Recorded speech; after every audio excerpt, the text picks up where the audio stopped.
the elders that came before them that taught us this truth. Shabbat Shalom and salutations to all the brothers out pushing the word of truth and in sincerity, the hope of elect heaven. On the brother Yahshua, I'm back with the World War III Daily Update. Shabbat Shalom and salutations to you as well. I'm going to start right here. It's for battle against her. Her is Babylon, the kings of the Medes. Right? Russia says is the her. The kings of the Medes, the Russians. The governors and all their officials in all the countries that Russia rules, right? As in the Soviet Union, the old Soviet Union, or whoever's still on board. Okay, so we're going to let Clayton here say a few words and deliver the update. Words are very telling on where this thing is going. Let's read this. The title says, Putin just changed everything with this move in NATO.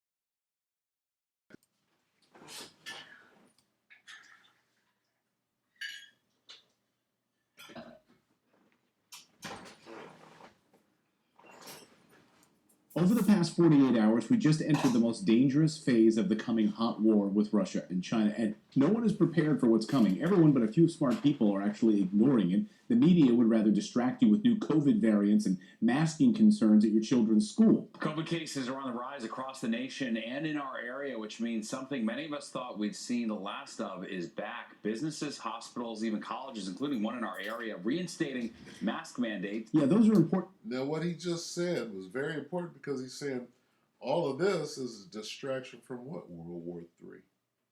That's huge if you understand geopolitics. This is what they do. They say, hey, look over here. Don't look at World War III. He said Russia and China. Let's start that again. He said Russia and China. He didn't just say Russia, right? Who are the two biggest superpowers that are against Babylon, right? Or this alliance over here.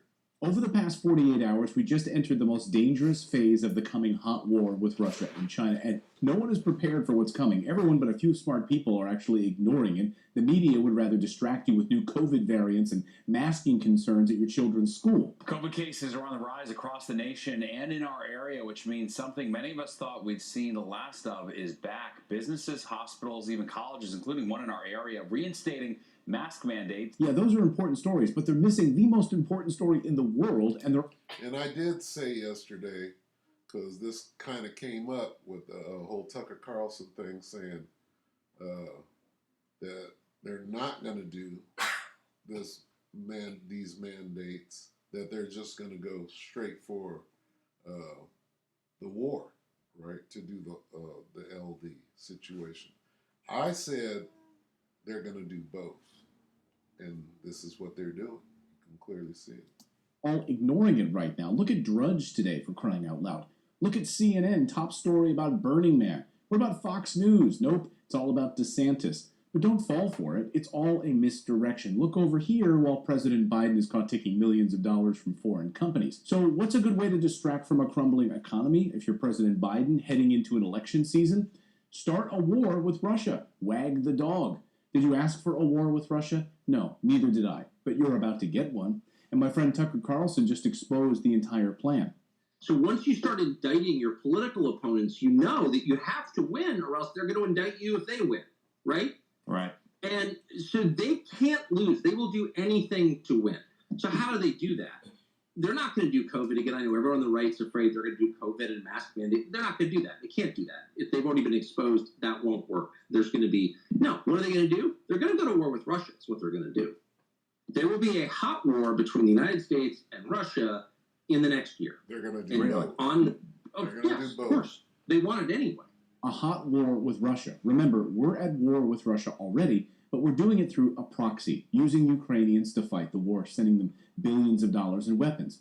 More than 400,000 Ukrainians are now dead. More than 2.5 million are permanently disabled. So we're using Ukraine until we can't use them anymore. When all of their men are dead, then we'll have to send our own troops. And it's all part of the plan, which Congressman Adam Schiff explained, We fight Russia over there so we don't have to fight them here in Washington, D.C. The United States. Stephen K. Bannon. Slovakia.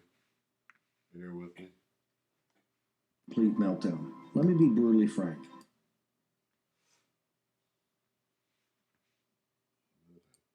The United States aids Ukraine and her people so that we can fight Russia over there and we don't have to fight Russia here. Now, Tucker only exposed one big piece of this plan, which is the Russian piece. The other piece is the economic side, which we'll get into in a second. But first, on the Russian side, something happened this week that almost no one covered. We covered it on our show, but it was radio silence in most of the mainstream media. The Biden administration quietly laying out a plan to make it impossible for any future president to keep us out of a hot war with Russia.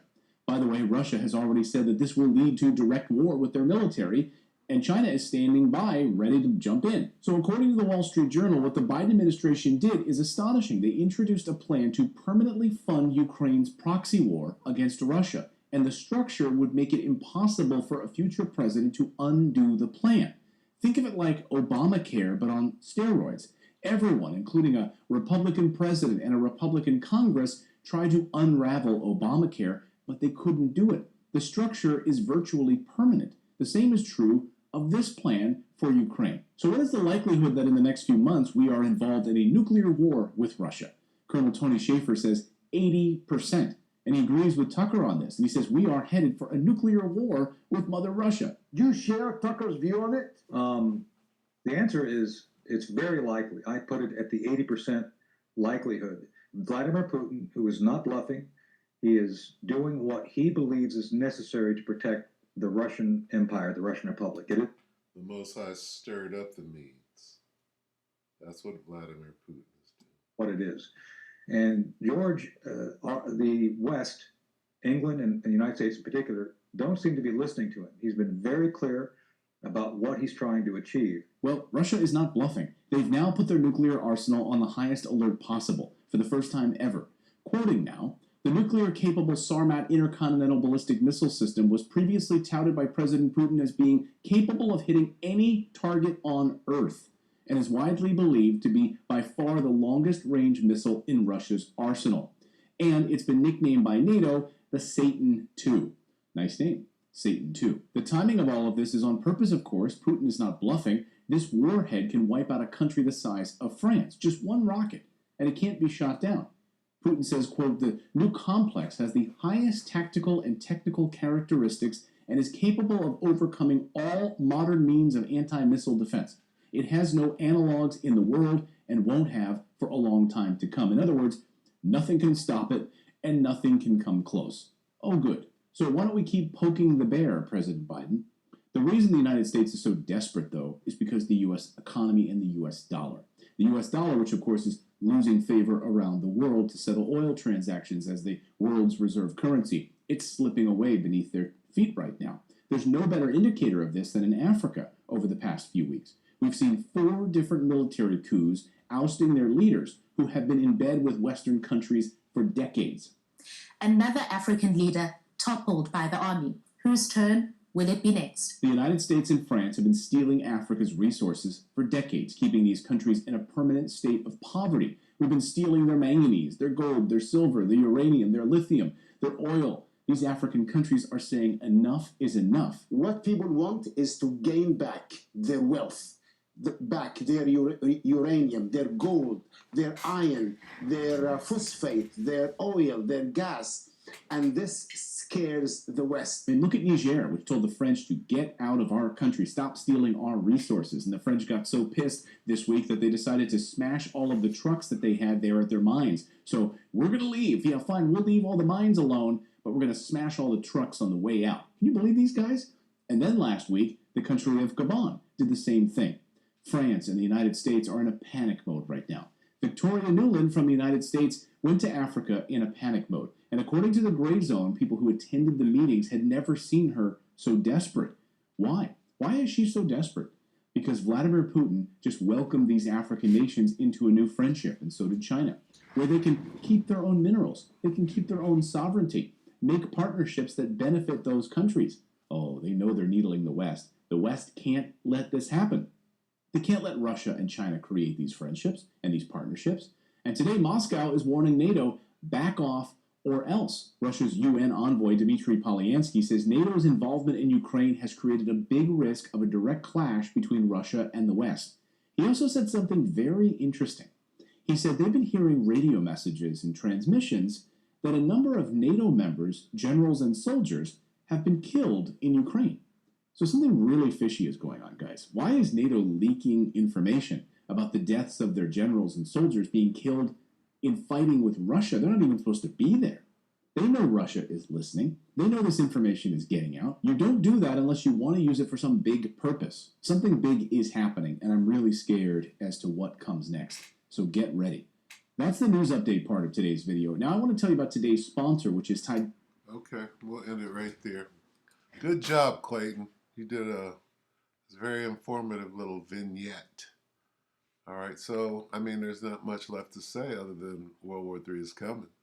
That part about the Africans, though, I guess we'll get that real quick. Let's see, Ezekiel 38. Here's what's going on there. Okay. And this is just prophecy coming to pass. All right, so